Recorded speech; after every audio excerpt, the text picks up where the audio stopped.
because who am I? Like, what am I doing here on this stage? I'm Cody. I'm the new community manager. I'll deep dive into that in just a second. You can learn more about me in that QR code if you want. But I'll tell you a little bit more about me. Also, I'll say this QR code on the left, if I'm connected to the internet, which I should be, you can follow along, and you can let me know that you're not sleeping by putting emojis live on the screen. If you scan the QR code, oh, that's my left, that'd be your right, sorry, excuse me. That QR code on the right, let me know that you're following along. Let me know that you're enjoying what you're seeing. This helps me know that people aren't sleeping and when I need to pick up the pace a little bit. So I love knowing that people are interacting. You can put confetti on the screen, but I do not to put too much because I won't be able to read the slides. So moving along. So who am I really? So I have a background in hardware and firmware. I also am very active in the Node.js and the JavaScript community. So I've had kind of a wild career, but very active in open source community in the second half of my career, and also in accessibility. For OpenJS, I'm part of the cross-project council for OpenJS. So the branch of the Linux Foundation that manages JavaScript projects. I'm also a Finos ambassador. So Finos is the fintech open source foundation from the Linux Foundation. So I've been around the Linux Foundation for a while. I joined the project in February, the Xen project in February, and I became the community manager in March to fill in the role when Kelly left the project. And I'll talk a little bit more about Kelly in a future slide. So I'm relatively new to the project, 6 months or maybe 7 months. So that's maybe one of the details. I don't know exactly how the design sessions work, learning as I go along with all of you, or not all of you, some of you. So my goals as your community manager, what do I want to do? Well, I want to grow the community. So one of my primary goals is how can we make the project even more accessible, more inclusive? How can we ramp up new contributors? And most importantly, new reviewers. I think we're missing reviewers when we have patches in the community. So that's one of my primary goals, is to make it easier for folks to join the project and be active in the project as much as possible. Grow our membership. So I'll talk more about that in a future slide, but the Xen project is funded by our members. That's where the magic happens. So it's also really important to me that we can do outreach and grow the membership for the Xen project. And let's bring Xen to new places. This is a really exciting time for Xen. Xen is well established in the server and the data center. Xen has been there for over 15 years, right? Doing magic, and it's still growing in that domain. There's new things happening in the server and data center space. I'll talk more about that in a future slide.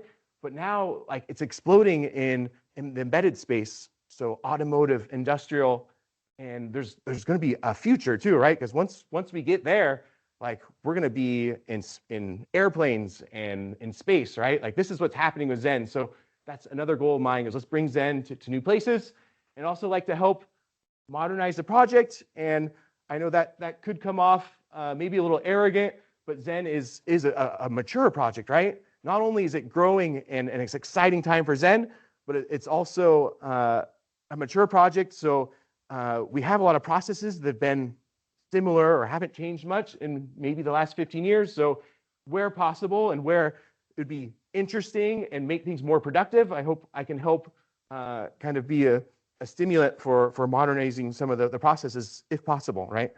We'll talk more about the governance later and how changes like that could happen. So just to recap, you're all here, so hopefully I can just breeze by this slide, right? Like, what is Xen? So obviously that's open source hypervisor, and we're part of the Linux Foundation. The Xen project is a sub-project of the Linux Foundation. We're member funded. I think I already mentioned that. That's how the project, that's why we're here, right? Is thank you to our sponsors and to our members. And that's how the project continues to grow, is through the membership. It's a true type 1 hypervisor. So check it out. If you can't sleep at night, go read what's the difference between a type 1 and type 2 hypervisor.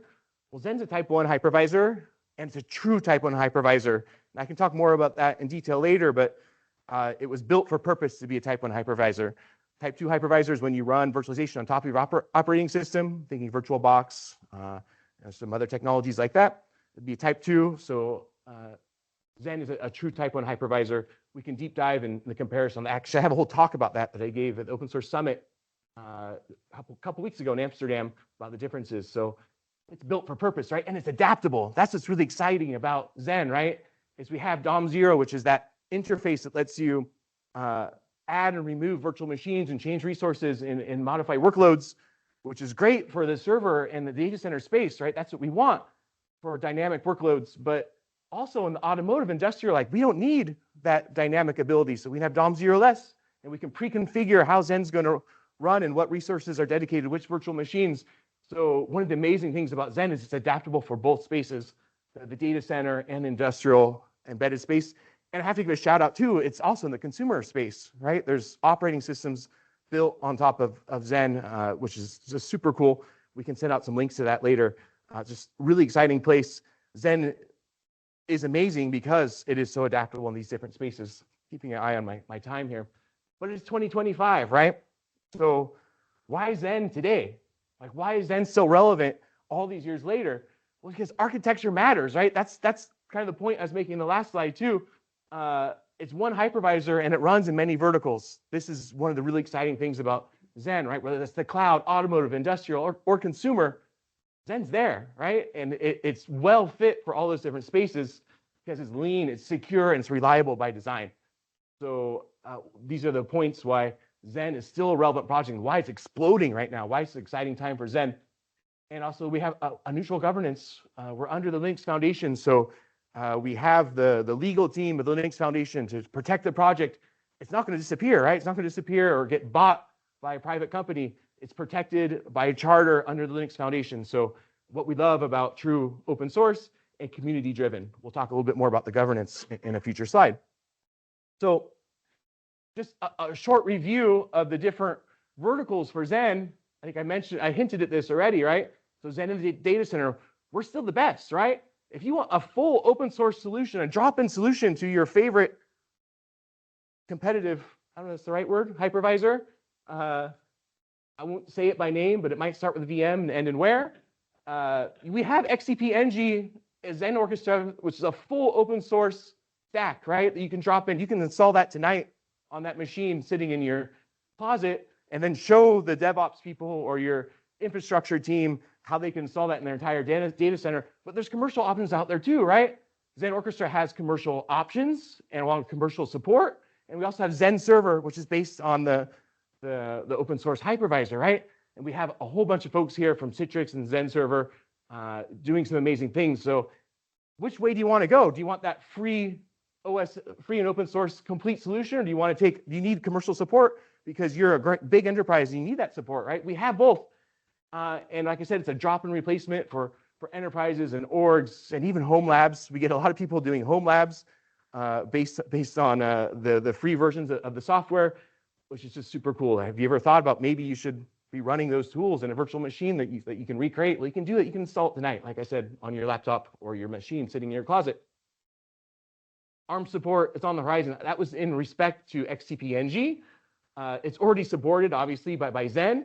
So I think I've missed a piece of that sentence there. The Xen hypervisor is already supported by ARM. ARM is here today. Really pleased to have them here today. XCP-ng is coming very soon so that you can have a full drop-in support. And that's going to be a revolution in data center, like literally a revolution in data center, whether it's ARM or x86 architecture.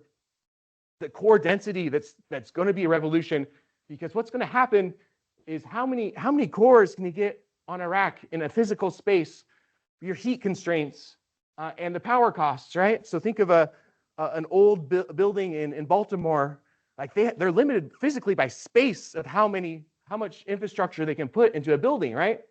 And that's where having high core density in the data center, there's a revolution happening right now, and Xen is there to take advantage of that. So it's really an exciting time.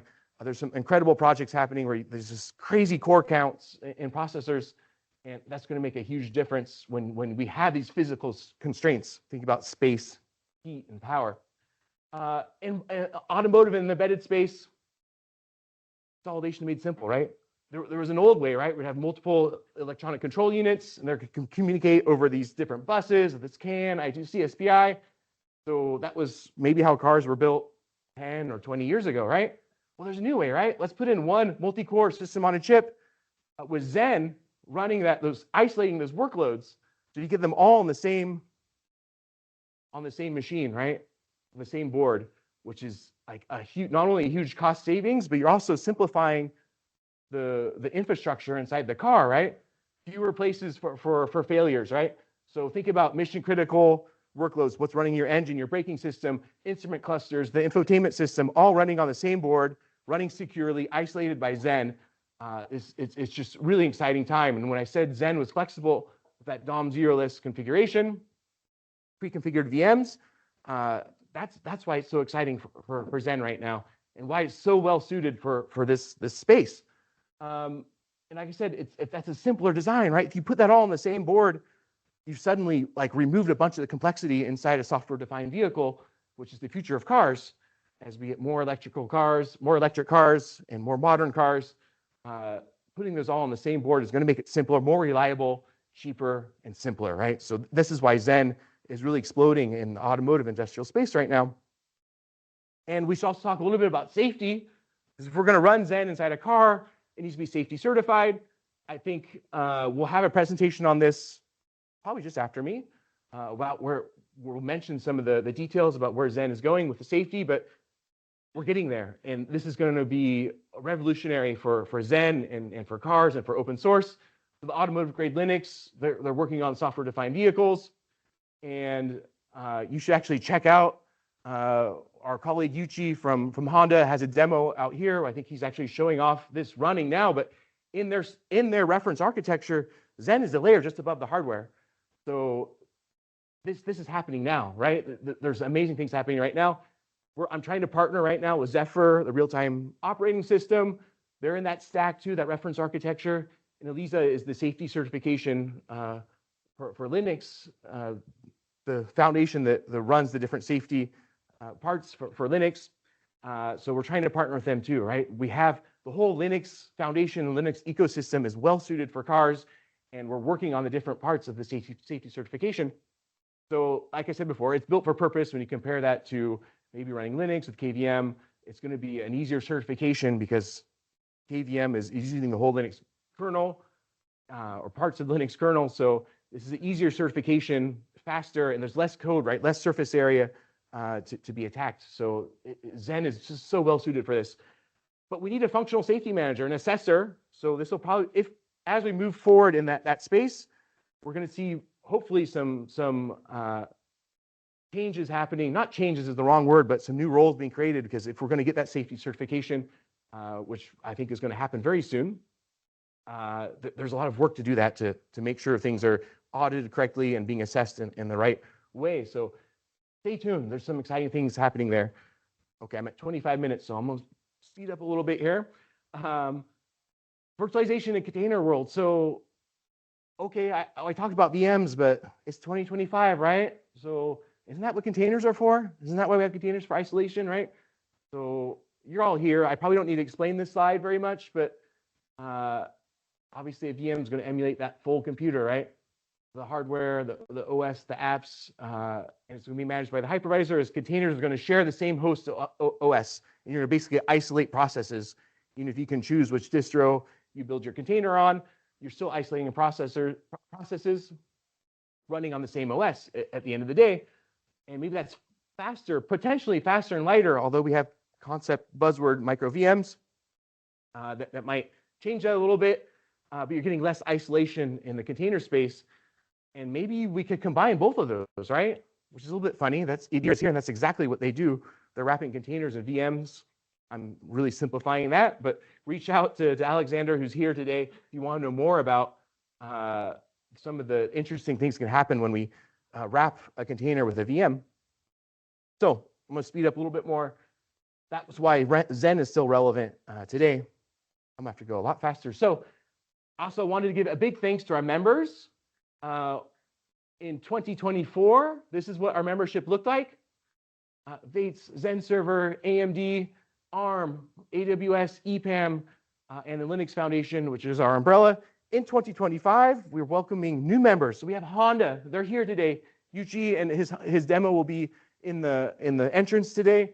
Really excited about that. This is just, you can see what's happening with Xen and where we're going in the automotive space. Renesas, the huge silicone manufacturer based in Japan. This has been a huge, they joined since I started the project. It's a really exciting time for Xen. And of course, Ford. We have 2 or 3 people here from Ford today. So reach out to these people when you see them here today. Membership's growing, right? Xen Project is growing right now. That's just what happened in the first 9 months of 2025. So what's going to happen the next 9 months? Stay tuned. That's the most important thing. And why membership matters. I think this is an important thing. You're funding the future of software-defined vehicles. You're funding the future of Xen. You're funding the future of embedded space, industrial space, right? That's the membership matters. It's really important. That's what keeps the project moving smoothly. We'll talk more about the governance in a minute. Obviously, that's the maintainers and the contributors that actually write the code and make the magic happen, but it's the funding behind it that keeps the project healthy. And you're investing in safety, right? So that functional safety certification. And I'd like to work towards having a dedicated safety manager. More details are coming that soon. This is just really early days, but I think we'll learn more details today. And stay tuned. I think we're going to see more exciting things in that space. And as a member, you can influence the strategy, right? It's the members that control the budget and kind of vote on the direction of the project. It's the maintainers and the contributors that control the code. But there's two sides to it, right? It's actually a triangle. I'll talk more about that in just a second. And you're sustaining the project by becoming a member. And when you're a member, you get that visibility and that leadership in the project. You get your logo on our website. I'm going to talk about you in all of our conferences. I'm here to promote our members and grow the membership. So there's a lot of benefits to the members too.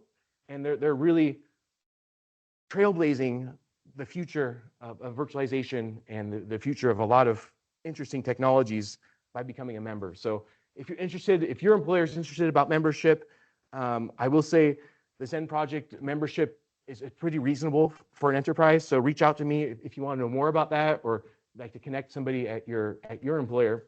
I'd love to have those talks.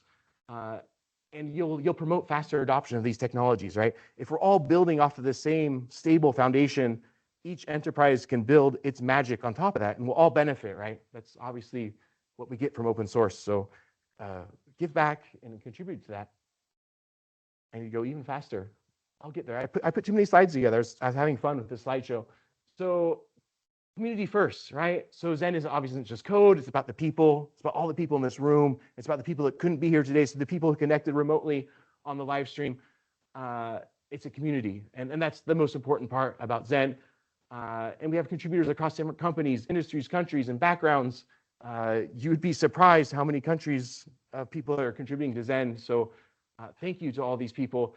And the strength of Xen is that collaboration that happens at a global scale. We do emails, async. Everybody's working asynchronously. There's a lot of emails, remote work. So I always give a reminder when I can. A little bit of friendliness goes a long way when you're communicating asynchronously and remotely, right? It's hard to make that judgment call. So I always giving shout outs to people. We're an amazing community. I love this community. So keep it up. That's the most important thing. So how does the governance work? Oh boy, there's a lot of info on this slide. Most of the info, I'll just be honest, I took a lot of this from the presentation from last year, but it is a meritocracy. I have to slow down when I say that word. By working and becoming a contributor, a maintainer, you're going to help lead those technical decisions. So it's by working and contributing that you get power into the project. You can read the government's document on the website to know the details on that. There's the advisory board. So that's what the members become a member of the advisory board. They provide that financial support and set the strategic priorities. I don't need to read those word for word, but it's really a triangle, right? And I'm the community manager. I guess that's kind of like me in the middle with the Xen. I'm the panda. That's the long and short of that. And it's all powered. It's all the Linux Foundation's on here too. A turtle is supposed to be stable with its shell, right? It was kind of the metaphor. It has nothing to do with speed, right? I realized afterwards that was a funny icon, because when I see a turtle, I think of something I'm moving slow, but it's to show that it's protecting the project. And it's open participation. Anybody can contribute. Maintainers are recognized by their merit. That's the meritocracy. Go and read the governance or reach out to myself or any of the maintainers if you want to know more about how the governance works for the project. Really proud of this project, and the way it's been set up is pretty amazing. So I'm going to go even faster because Stefano's going to be asking me quickly when he can start. 2024 recap. So this was before I joined the project. 419 was released. They did a bunch of work on documentation. That's not done. I'll talk about that in just a minute. There was a new website, and a lot of work happened around the CI pipelines. Just some amazing things happened in 2024. And we had a lot of great visibility, open source events. 2025. So what happened this year? Well, 4.20 got released. The website got refreshed again. I'll show that in just a second. I tried to make it more fun, more engaging, the website. And we have these new members. I already mentioned that, Honda, Renaissance, Ford. We have some new artwork. I'll talk about that in just a second. And we've been doing a lot of open source events. So the website, I'm going to go through these pretty quick. Click on these links, especially the live CI status page. If I had more time, I'd click on that. But we have an interactive map where you can see where the tests are running on physical hardware in the world live. This is really cool. I think we only have like 3 sites right now, but it shows that the power of a community-driven project, and it's really the difference, what makes Xen so well suited in the embedded space, that if you're building custom hardware, you can test it on site. You don't have to send it to a lab to get your hardware tested. You can test it on site due to what the amazing work the maintainers did in the CI. Go and check out the live CI status page if you want to see what that looks like. And there's a description page to talk about how it's built at a pretty high level. But do check that out. We added a research page. So also Xen is used by people working on their doctors, their PhDs in technology. So there's a lot of research papers based on Xen. We added that page this year. And I've been working on modernizing the stack of the website a little bit. So this was a change in 2024. That was a pretty good step forward. It felt a lot more modern. And this is what the website looks today. Like it's a story when you open it up. I put the automotive story up here. We have a story for each vertical. The rest of the website's still there when you scroll down. Check it out. Really proud of what this was turned out like, and I feel like we've really modernized the project and the site quite a bit. There's more to do. So I know you're sitting there thinking, we talked about all these things we were going to do in 2024, and it still hasn't happened. Search. Like there's no search bar on the site. I'm working on it. It's going to happen soon. Probably going to use Algolia. That's going to be the fastest way to get that implemented. This is going to be one of my priorities after the Xen Summit, is to get the search up there and documentation.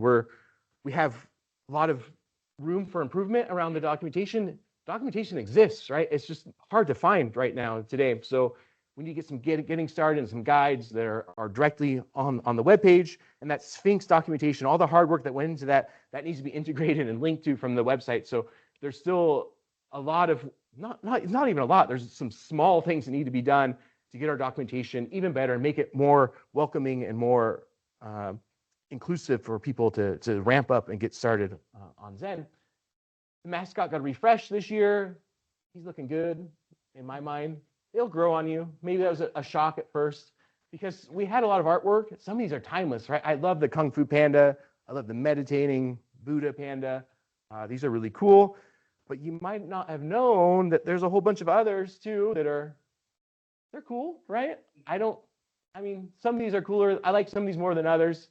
The light one is the funniest one, where he's doing this like 1920s workout. I don't know what that is. And the embedded space, Stefano joked with me once, like they knew that Xen was going to be used in the embedded space. They knew it was happening, but they didn't know what devices they were going to be. They had this like old school telephone and some really old school looking hardware. So that was what it used to look like. It was time for a refresh. This is what it looks like today. We hired an artist, Les Alfredine, a design firm based in Paris, top-notch folks there. And we started doing the same look as the old one, and they were like, no, let's do something new and modern. Let's take it to the next step. I hope you like it. It'll grow on you, I promise. At first, I was a little bit hesitant, but the more I've used these, the more I love them. And if we have the funding, which I'm pretty sure we will next year, we're going to add to this collection. We have a new theme, a new mascot, so we're going to grow this. Try going faster. I'm going to go really fast through these because there's a lot of text on these slides, and I'm basically out of time. So these were the features from the 4.20 release back in March. And we're working on 4.20. The maintainers and the contributors are working on 4.21. So you can just see there's so much stuff, progress happening in the project. I'm just really proud of everybody who's working on this. Thank you for all your hard work. Going even faster now. There's a code freeze happening October 3rd. So 4.21 is coming, targeted for November 19th. Yeah, thank you everybody for working on this. I'll put these slides on Sketch later today so you can read these in detail later. Contributors, thank you to all the contributors. This is where the magic happens, right? Thank you to all the top contributors. Code reviews, docs, testing, outreach, it all matters, right? And we have so many interesting companies that are contributing to Xen. Just so proud when I put these names up here, so proud of it. So let's look at the 4.20 release. Here's I got my QR code. Ramping everything. Surprise, it's Andrew, top contributor for 4.20.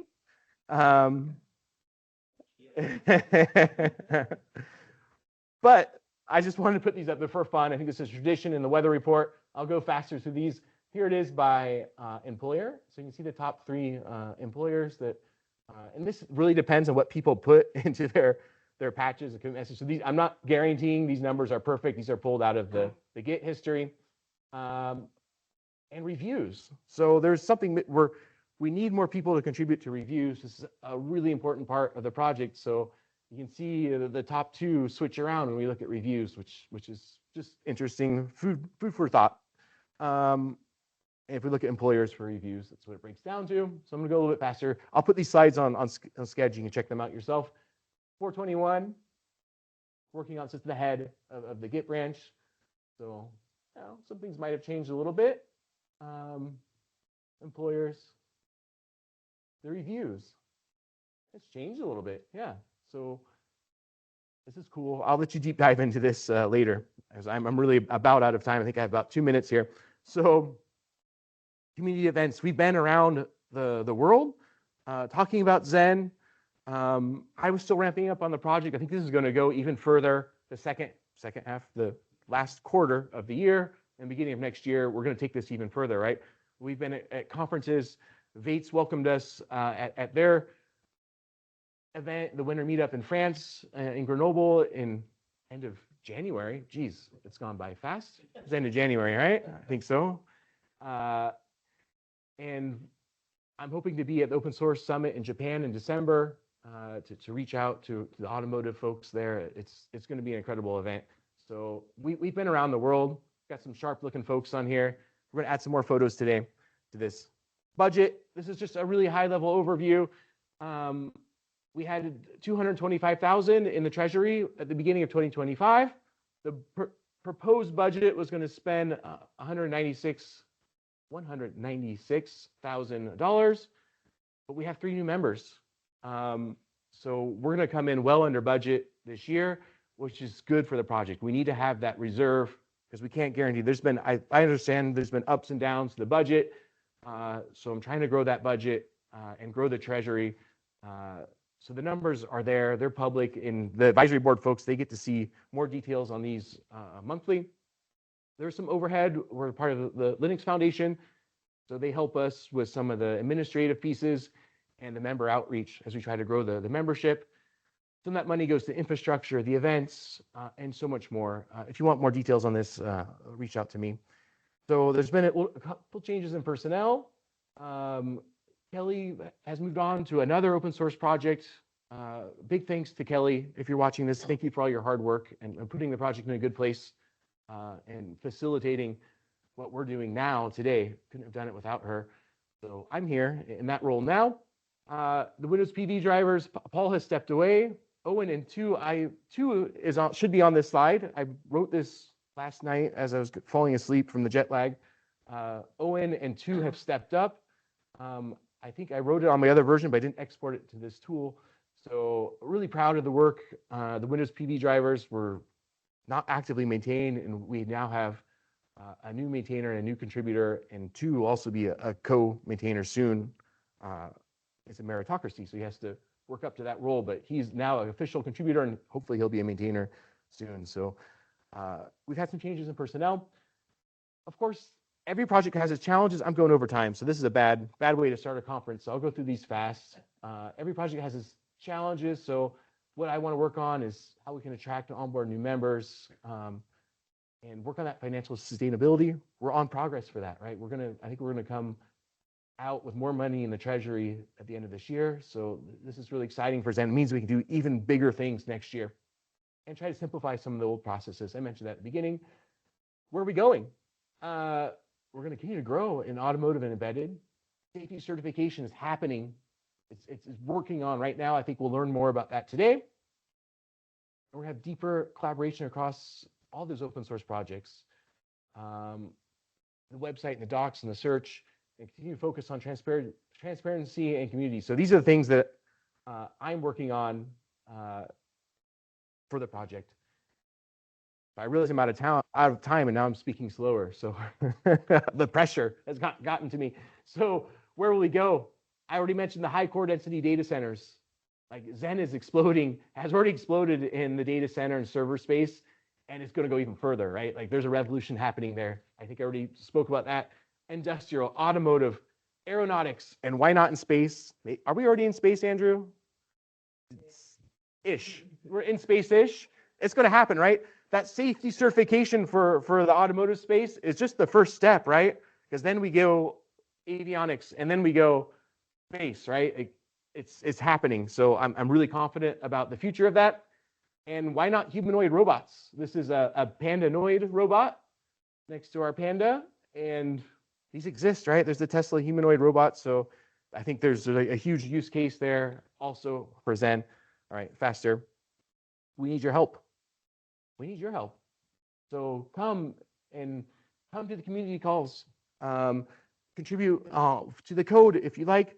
Help with the reviews. And this is a chicken or egg problem, because folks might say, like, I don't have the experience to do reviews, but you need to get that experience. You have to start somewhere. And I promise you that the maintainers will guide you on that step, that voyage. We need that. I think you saw in the slides, we have lots more changes than we have reviews.